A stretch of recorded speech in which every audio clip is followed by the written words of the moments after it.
Hello there. Are you thinking of applying for a Canada study visa in the year 2026? So here are the steps on how to apply for a study visa to Canada in 2026. The first thing you do is to get an admission to a reputable school, a genuine school in Canada. That's the first step. So when you've been given the admission, make sure you have your documents ready. So your documents include your tuition deposits receipts, your acceptance letter, your provincial attestation letter, and then a document stating the number of years for your study, and then a breakdown of your tuition for the total number of years you're going to study in Canada. That is the first step. But when you have these documents ready, now you are ready for your study visa application. So secondly, you have to look at your finances. So you look at the total tuition for the duration of your study, and then you look at your bank statement. Do you have enough finance for this study? Are you able to fund your study, or you need a sponsor? So if you're financially capable of sponsoring yourself, that's fine. If you don't have enough funds, then you need a sponsor. Now, if you have a sponsor for your application, that is fine. That is the second stage of your application. So now that you have your admission documents and now you have your finances ready, then you can proceed to the Canada website to apply for your study visa. Now, what are the document requirements, general requirements for a study visa to Canada? I've talked about your school admission documents, all documents pertaining to your admission.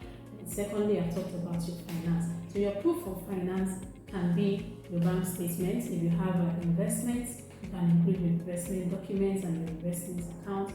If you have landed properties, you can include those as part of the proof of funds or proof of finance.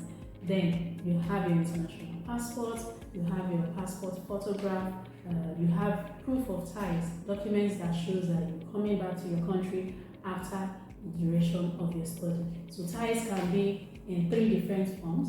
Ties can be family ties, it can be social ties, it can be financial ties. So if you're someone who is married, you can provide documents like your children's birth certificates or marriage certificates, your family pictures. These are what shows your family ties. Then if you have landed properties, those can be financial ties to Nigeria, your bank statements, your investment documents. These are documents that shows that you are financially stable in your country and you have the means to sponsor yourself and fund your studies. And also, if you have social ties to Nigeria, let's say you belong to an organization, you belong to a group, a social group, you can provide documents like a certificate, a reference letter from such groups or organizations that you belong to.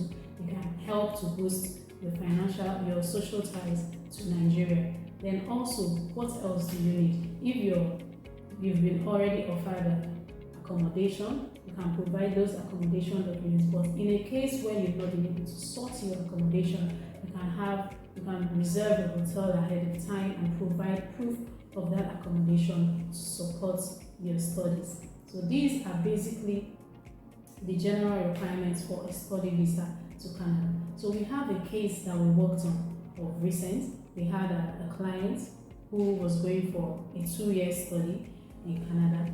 He already had his documents ready, he had his funds ready, he had his proof of funds, he didn't have a sponsor, he was sponsoring himself, everything was set up. So what we did was to put the application together for him. So in our own case, we supported this application with a legal backup, of course, and then putting the application. So what are the things we did for this application?